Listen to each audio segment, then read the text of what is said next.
Sud Radio Conseil de famille.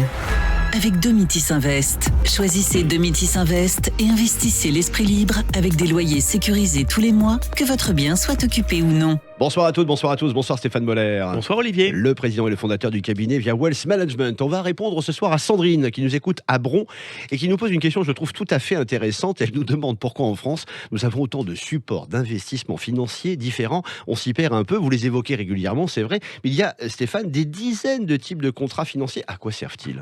Oui, c'est vrai Olivier, nous les évoquons souvent. Nous avons à notre disposition en France, et c'est une caractéristique, des dizaines de sortes de livrets et de contrats financiers différents. Les PEA, les contrats d'assurance vie, les contrats de capitalisation, les PER, les Madelins, les articles 83, les livrets divers sont autant de contrats dont les caractéristiques ont en plus toutes évolué avec le temps. Mais à quoi servent-ils ?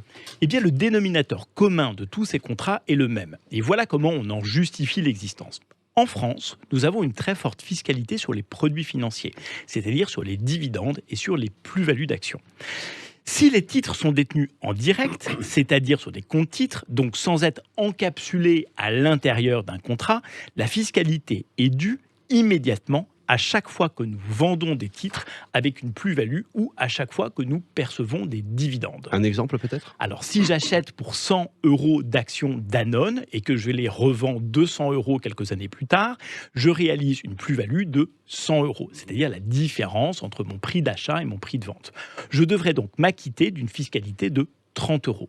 Mais une fois cette fiscalité acquittée, je ne dispose plus de 200 € pour être réinvesti dans l'opération suivante, mais seulement de 170 €. Finalement, Stéphane, il me faut payer de la fiscalité sur des gains qui sont encore virtuels, car réinvestis. Oui, alors que dans un contrat, il n'y a pas de fiscalité avant la sortie des fonds du contrat. Et cette fiscalité est en plus souvent modulée par la nature et la durée de détention du contrat.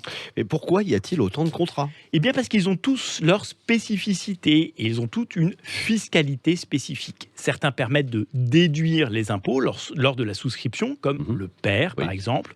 D'autres de limiter la fiscalité sur la plus-value, comme le PEA. Et d'autres facilitent la transmission patrimoniale, comme par exemple le contrat d'assurance vie. Et d'autres présentent d'autres avantages encore.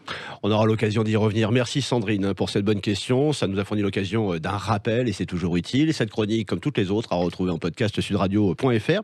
Et puis, comme Sandrine, vos bonnes questions, à votre tour de les poser sur le blog de Conseil de famille, conseil au pluriel-de-famille.com. On se retrouve demain ? À demain Olivier. À demain.